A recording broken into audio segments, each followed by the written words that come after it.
प्रवचन कराडला होत होते. पण जयराम स्वामी एक दिवस बहिणाबाईंना म्हणाले, बाई कुठले आहात तुम्ही? मी शिवर बंगल्याची आहे. माझं मूळ गाव हे देवगाव अंगारी आहे. हे माझे मालक आहे. नाव यांचं रत्नाकर पाठक आहे.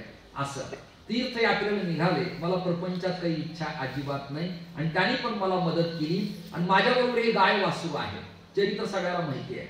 पण मला भगवत भक्ती कथा कीर्तनाशिवाय प्रपंच आवडत नाही. एक काम कर बाई. जयराम स्वामी म्हणाले, बाळा मी तर रामदासी आहेच, पण माझ्यापेक्षा तुला ज्ञान देणारे एक जगद्गुरु महाराष्ट्रात प्रसिद्ध आहे. इंद्रायणीच्या काठावर राहतात. त्यांचं नाव जगद्गुरु तुकोबाराय आहे.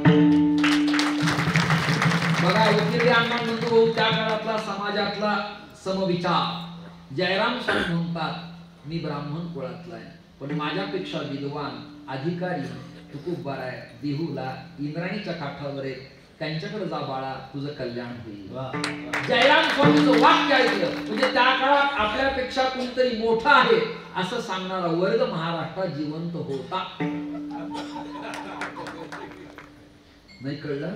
आपल्यापेक्षा कोणतरी मोठा आहे हा आदर असला पाहिजे, हा रिस्पेक्ट असला पाहिजे, हे प्रेम असलं पाहिजे. मी कृपया सांगतो, माझ्या समोर आत्ता जर सातारकर महाराज आले असते आणि आत्ता श्रद्धे साखरे महाराज आले असते आणि आत्ता गुरुवर्य निवृत्ती महाराज वक्ते आबा आले असते तर दंड बाजूला तुम्ही ताड किंवा उठला असतो का? आदर आहे, आदर. जयराम बाबा आले असते हात जोडले असते का? आदर आहे. आपल्यापेक्षा कोणीतरी मोठं आहे ही भावना आपल्या अंतःकरणात सदैव असली पाहिजे. हे या चरित्रातून शिकण्यासारखं आहे. जयराम स्वामीचं ऐकलं अण्णा आणि बहिणाबाई कराड सातारा कृष्णा काठ सोडून आळंदीला मुक्कामाला आल्या आणि तिला स्वप्न पडलं की माझं कल्याण व्हायचं असेल तर आपण देहू गावाला गेलं पाहिजे. म्हणून बहिणाबाई पाठक देहू गावी आल्या. तुकोबारायांचं कीर्तन शांत झालं होतं. टाळकरी टाळ खांद्यावर टाकून निघत होते. तुकोबाराला अभिवादन करत होते आणि तेवढ्यात एकामेकात कुजबूज चालू होती. गंगाराम व मवाळ गाई राखणारा कोंडी मनुष्य, पण पुराणी ब्राह्मण न आल्यामुळे तुकोबाराने एक दिवस गंगाराम व मवाळांना पुराण सांगायला बसवलं आणि वैदिक ब्राह्मणासारखं त्यांनी स्वच्छ वाणीनं अन्वय परिच्छेदासह पुराण सांगितलं. तिच्या कानावर गेलं की तुकोबारायांचा केवढा मोठा अधिकार आहे. गाय राखणाऱ्या गंगाराम व मवाळाला त्यांनी विद्वान केलं. माझा उद्धार ते का करणार नाही? म्हणून जगद्गुरु तुकोबारायांनी संत बहिणाबाईच्या डोक्याला हाताचा स्पर्श केला. याला स्पर्श दीक्षा म्हणतात. कोणती दीक्षा? स्पर्श दीक्षा. आणि स्पर्श केल्याबरोबर एकनिष्ठ भाव तुकोबा चरणी म्हणोनी बहिणी लाधलीसे. मला जो परमार्थ प्राप्त झाला ती माझ्या गुरु कृपेचा वारसा आहे. म्हणजे तुम्हा सगळ्यांना डिटेक्ट झालं जगद्गुरु तुकोबारायांची परंपरा आदिनाथापासून केशव चैतन्यापर्यंत, बाबाजी पासून तुकोबारायांच्या पर्यंत कशी आली.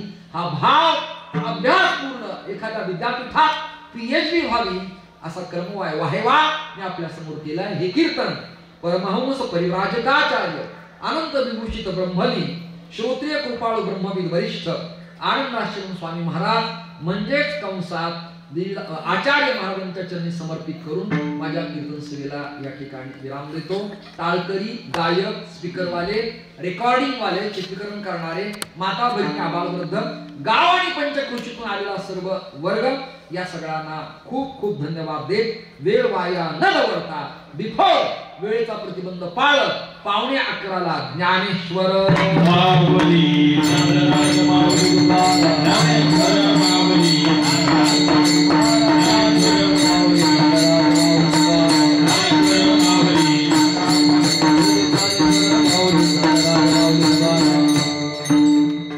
माझ्या सर्व आळशी श्रोत्यांनो आपापले हात वर करावे. तुकाराम तुकाराम तुकाराम तुकाराम तुकाराम तुकाराम तुकाराम तुकाराम तुकाराम तुकाराम तुकाराम तुकाराम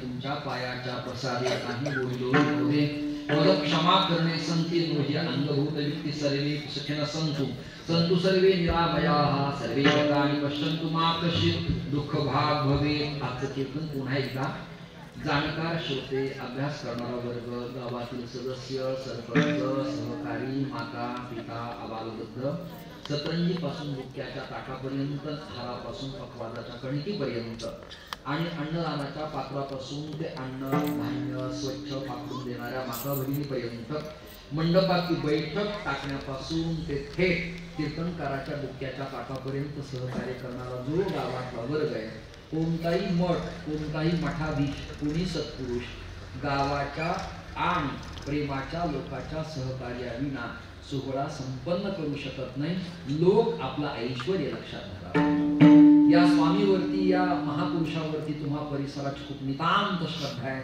मी कधी रागानं कधी तुम्हाला कळावं म्हणून कधी हलवत कधी विनोद करत तत्वचिंतन तुमच्या गळी उतरवण्याचा प्रयत्न केला। माझं कोणाचं वैयक्तिक पर्सनल भांडण वाद विवाद नाही। सातत्याने जागे आहेत का ऐकलं का तुम्ही ऐकता का हे शब्द का म्हणायचे की तुम्ही जागावं ऐकावं तुमचं भलं व्हावं आणि अभंगाचे भाव वेगळ्या वेगळ्या पद्धतीनं ऐकायची सवय तुमच्या कानाला असावी। त्याचं कारण इथे वेदवान कीर्तनकार इथं येणार आहे। एक एक शब्द त्यांचा पारिभाषिक वेदांताचा सूत्रबद्ध प्रस्थानत्रयाचा असतो त्यामुळे ऐकणं आपल्याला जड जातं आणि ही सवय आपल्या कानाला लागली तर तुमचं माझं कल्याण होऊ शकतं। तुम्हा सगळ्या भाविकांना माझी प्रार्थना आहे दर्जेदार कीर्तनं विद्वानांची कीर्तनं पारंपरिक कीर्तनं संप्रदायाच्या अंगाने जगणारी कीर्तनं तपस्या साधना करणाऱ्या महापुरुषांची कीर्तनं आपल्या जीवनात ऐकून आपलं भलं करावं व्यसनमुक्त जीवन जगा कंठी तुळशी माळा धारण करा नामोबाराय तुकोबाराय नामदेवराय नाथराय या संतांच्या वाङ्मयावर आपली श्रद्धा ठेवा। पंढरीची वारी नाथांची षष्टी देहूची तुकोबारायांची बीज हा आपला आत्मा आणि श्वास आहे याचा विसर कृपया पडू देऊ नका आणि आपलं पारमार्थिक जीवन भगवंताच्या चरणी समर्पित करा। माझ्या कीर्तनात माझ्या काही चुका असल्या तुम्हाला तुम्ही रागावू नका मी त्या सुधारेन आणि तुमच्या कीर्तनात चिंतनीय भूमिका चांगली मांडेल। काय होतं वक्त्याला एखाद्या प्रदूषणाचं इन्फेक्शन घशाला होतं हे विज्ञान सगळ्याला मानावं लागतं पण तात्काळ तुम्ही उठला MSCB ला फोन केला ती बिचारी आली नंतर घरात गेलेली बऱ्याच जणांच्या आल्या मी लाईटीबद्दल बोलतो तुम्ही विनोदाचा अर्थ वेगळा लावणे अशी भावना करतो आणि त्यांनी पण तुमच्या फोनला मान देऊन पुन्हा एकदा टाकल्याबद्दल त्यांना मी टाकल्याबद्दल नाही लई टाकल्याबद्दल धन्यवाद। प्रत्येक शब्दात मला नजाकती करता येतात। हे माझं जुनं गाव आहे खूप प्रेमापुटी मी आलेलो आहे मला फार आनंद वाटला समाधान वाटलं घरातल्या लोकांनी किती कुतूहलाने मला करून खाऊ घातलं बऱ्याच वेळेला जेवायचं मी टाळलेलं आहे कधी उपीट कधी पोहे पण मी शुगर पेशंट असल्यामुळं काय करावं असं वाटत होतं। मी आमच्या धोपटेश्वर या पवित्र मातीत नंदुभूमच्याकडे गेलो मला अण्णाई या म्हणाले परंतु माझा प्रवास ठाणे जिल्ह्यातल्या मुरबाडला रात्री माझं कीर्तन होतं तो प्रवास करत इथं येणं आणि उद्या पुन्हा लाडकारंजा आणि परवा पुन्हा जळगाव सातत्याने हा जून पर्यंत आमच्या कंपनीचा पट्टा काय आणि जून महिन्यात आमची कंपनी राजीनामा देणार आहे पुन्हा चातुर्मा संपला की पुन्हा सीझनला सुरुवात होते आहे। खूप आनंद वाटला पखावज वादक चांगले स्पीकरचा ध्वनी चांगला आहे कोणत्याही कीर्तनात टाळकऱ्यांना पखावज वादकाला स्पीकरवाल्याला वक्त्याला काय लागतं हे जरा अर्धा तास पाऊण तास 15 मिनिट चाचणी झाल्याशिवाय कळत नसतं। लग्न झाल्या पोरीला घरात काय लागतं हे कळत नाही 4-6 महिने जाऊनही तिला तिचा पती कळत नाही सासू सासरे कधी कळणारे काय तसं आम्ही तत्वचिंतनाचं कीर्तन करणाऱ्या ह्या बुद्धिरूपी स्त्रिया या गावात आल्यानंतर कोणत्या सासऱ्याला कोणत्या जावेला कोणत्या नंदेला काय लागतं याचा अंदाज आम्हाला लागत नाही। लेकरं शांत बसले आई वडील शांत बसले आणि मंडप उत्तुंग भरला। पहिल्या दिवशी आज गेवराई बाजार या पवित्र सप्ताहात खऱ्या अर्थाने पंढरी पैठण सारखा आनंद उपभोगायला मिळतो आहे। सातवं माझं कीर्तन असतं तर किती मोठा समाज असता याची कल्पना करवत नाही पण मला पहिल्या दिवशी येणंच गरजेचं